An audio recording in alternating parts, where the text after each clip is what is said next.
మన ప్రభు అయిన యేసుక్రీస్తు ఉన్నతమైన నామములో మీ అందరికీ శుభాలు తెలియజేస్తూ ఉంటున్నాను. ఈ విధంగా మీ ముందుకు రావటానికి ఈరోజు నుంచి బైబిల్ స్టడీ ప్రారంభిస్తున్నాము.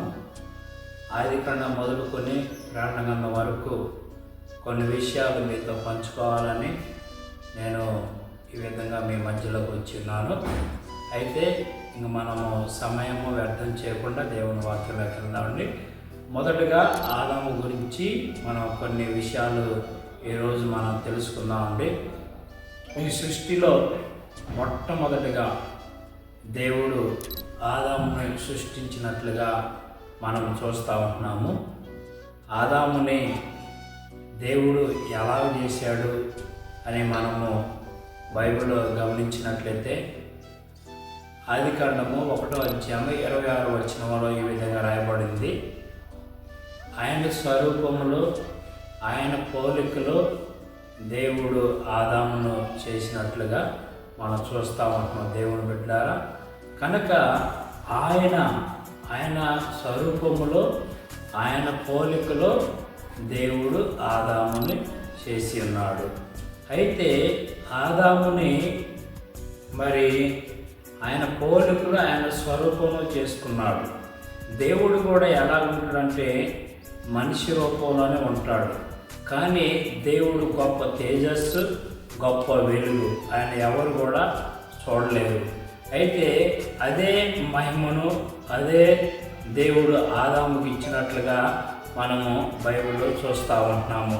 అయితే దేవుని బిడ్డలారా గమనించండి, మొట్టమొదటిగా దేవుడు ఆదామును చేసినట్లుగా మనము బైబిల్లో చూస్తూ ఉంటున్నాము.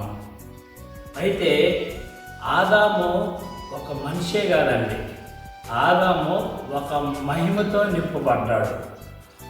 ఆదాము మరి దైవిక లక్షణాలు అతనిలో ఉన్నాయి.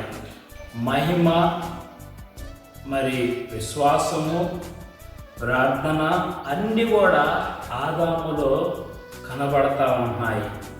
ఆదాము దేవుని యొక్క పోలికలో దేవుని స్వరూపములో ఆయన చేయబడ్డాడు. ఒకటి, ఆదాము తండ్రి ఎవరనగా దేవుడే.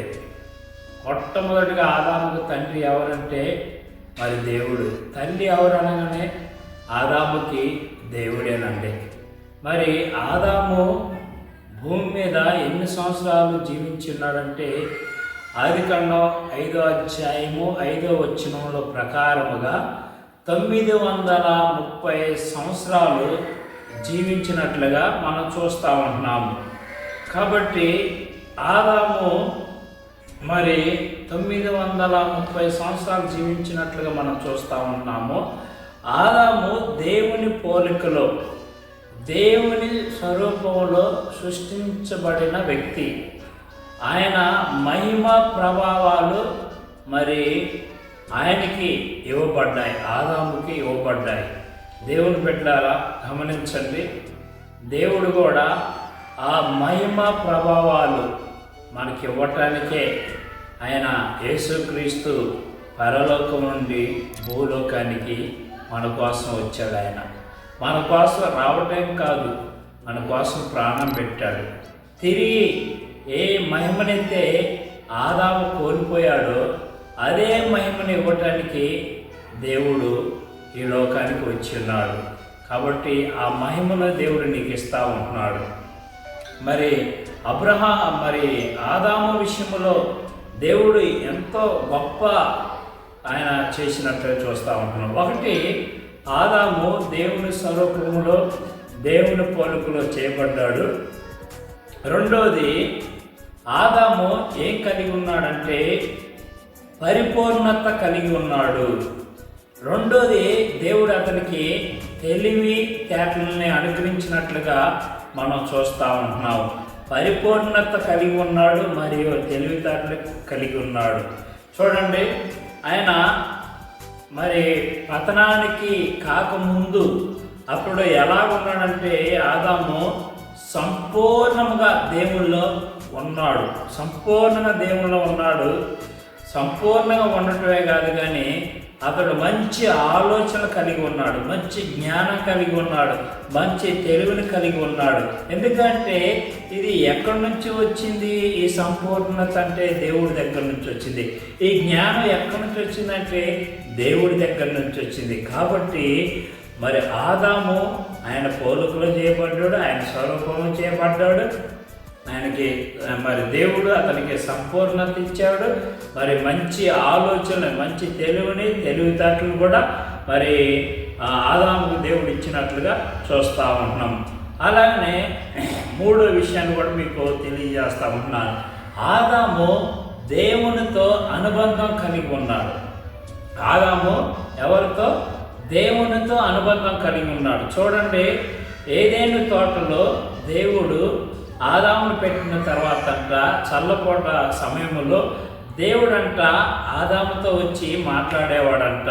అంటే చూడండి, ఆదాముకి దేవునికి వారిద్దరూ కూడా మధ్యలో ఏముందంటే అనుబంధం ఉందండి, ఒక సంబంధం ఉంది.